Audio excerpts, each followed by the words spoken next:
So that's where that bug bit me, that there were these things in the bush, but I could never get to see them.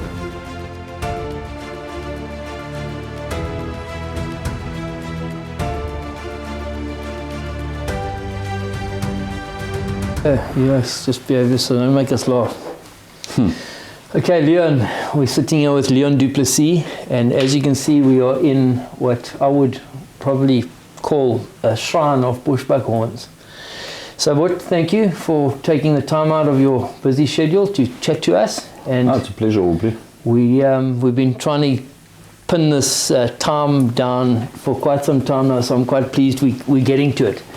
So, Leon is a man of few words, but you can see bushbuck rams and bushpigs are Number your one. passion. Am I right? Absolutely, yeah, and I love them. So maybe you can just tell us about how you started, when you started hunting, and how it all began for you, and then we'll take it to It started with bushpigs. My late uncle used to hunt them, and you know, back in the day there was no pictures, no cell phones. You never used to get to see the animal. You'd hear about it. You may have gotten a chance to eat the dried sausage or the boerewors and stuff that they made, but otherwise you got nothing. He used to have a drawer, and in this drawer he kept his teeth. And I mean, as a little chokkertjie, Okay. He'd let me play with them. And I mean, for me as a little oak, that was something like giving a guy a hippo tusk now. I mean, these massive big tusks, and I never knew what the animal looked like where they came out of. I never got to see them. You'd always hear about them. They're in our area, yeah, but you never get to see the things. They're nocturnal, you never get to see them. So that's where that bug bit me, that there were these things in the bush, but I could never get to see them. And I mean, being a little chap in that, I mean, when they'd shoot them late at night and all of that, you in bed and that, and my parents didn't hunt and that, so like I said, the only way I'd ever get to see it is if I got to see the teeth. Okay. And that set it off for me. After that, that was all I wanted to see was a bushpig. And many years later, when I got a bit older and that, he took me with him, and he used to bait pigs. And there's a reason they call it the poor man's leopard. It is right up there, especially baiting. And back in the day we didn't have rifles either, it was all shotgun. So your shots were close. And we'd basically sit like 5 meters above them. And to hear these things breaking and coming through and all of that, that was just, it's an experience that you've got to experience it to understand it. You've done it a lot, you know. People can watch your videos and they see your reaction.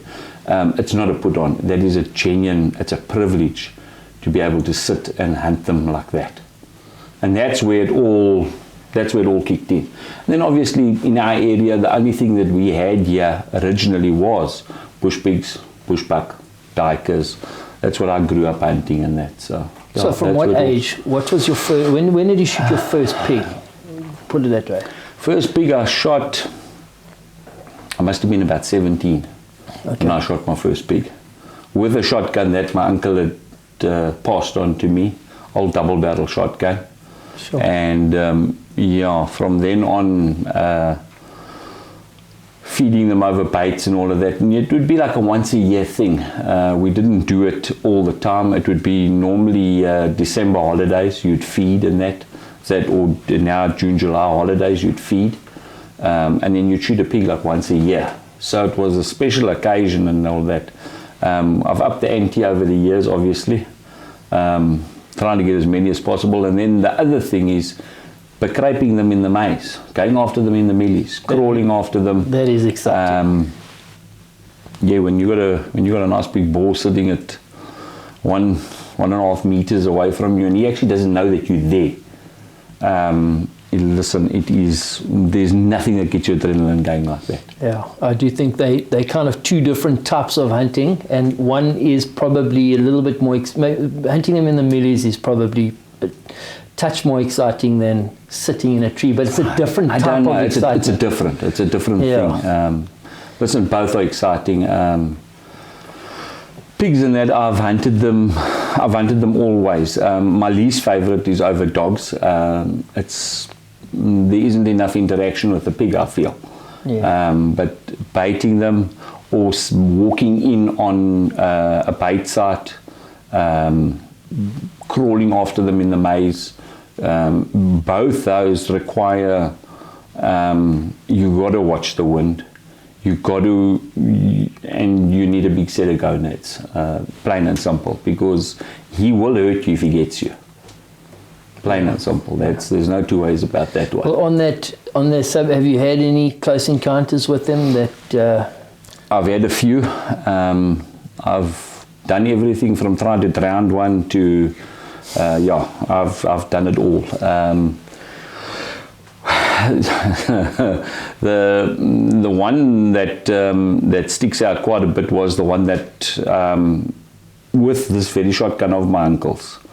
I hadn't used it in years, and I thought, well, I'll take it out for a run, and just took a chance, walk and stalk mealies, and fortunate that night, got hold of a pig, nice beautiful big boar, shot him, and I wounded him.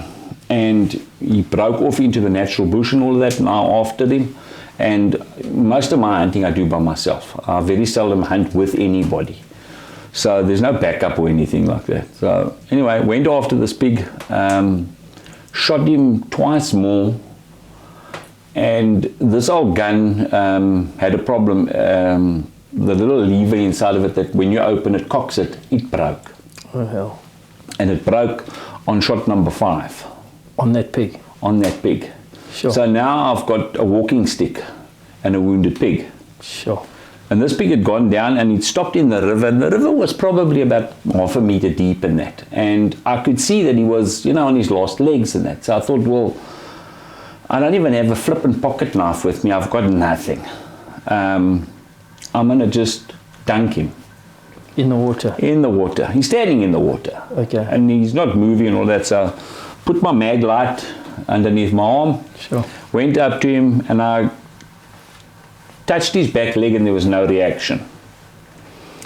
And I put my hand between his shoulder blades to try and push him down, and that's when I realized that I was incapable of doing what I thought I was going to do. Sure. That pig spun around there. I tried to back out, but it's in the river, there's little round stones that my foot hooked. Do you still have him by the leg at this stage? No, I ain't got nothing anymore. This pig is broken away from me now and he wants to bite me now. Okay. I try and back away, my foot hooks and I fall. But luckily the river's not very wide, so I fell with my back up against the bank. Okay. And all I remember doing was pulling my feet up, and I thought, well, if I get a kick, I'm going to have one good kick. Put the torch on in his eyes. And he stopped with his snout between my 2 feet that were pulled up like that, and the steam rolled out either side of my feet like that of his breath. Jeez. And I just prayed. I said, please Lord, don't let this thing get me now, because the first thing you start thinking about is your calves. He's going to cut them open. Yeah. And he just stood there, and I held the torch, and I don't know how long it was, probably like 3 seconds or something like that. Anyway, he turned around and he walked and he threw his head up against the bank because he realized he couldn't stand anymore. And to protect himself from drowning, he actually threw his head onto the bank. Jeepers. And that's when my sanity kicked in, and I took the phone out, my cell phone out, and I phoned my cousin to come and finish him off. And sure. 20 minutes later, my cousin, the pig was still alive. Jeepers. And we finished him off. And yeah, that was the night I realized you can't manhandle that thing. I'm a biggish guy and all of that, but well, I didn't stand a chance against that chap. Oh, the strength of those things. No, it's incredible else. And tough as nails. So, sure. Yeah, that's one of many close calls. Acorn season, I know it's a favorite time of year for you. Yeah, the pigs love it. Around here, there's only 1 or 2 spots where there's oaks and that, where the pigs come through and all that. But your oaks normally fall just on mealie season as well. Oh, so it's kind of a bit of they they're a little bit all over the place around here then, but yeah, listen, they don't leave a acorn alone, and they love a yellowwood. Yeah. They love yellowwood seeds as well. But around here, the biggest thing is maize. December time, when those fall, I think. Yeah, it's December time when your yellowwood seeds and that drop. So that's the time when they most active in that. And the thought was going through my head, and next, the most beautiful white pig came walking out across me like that. Sweet. And I almost never shot because I was like in disbelief that this thought has just gone through my mind. Dreaming. And here walks a pig out.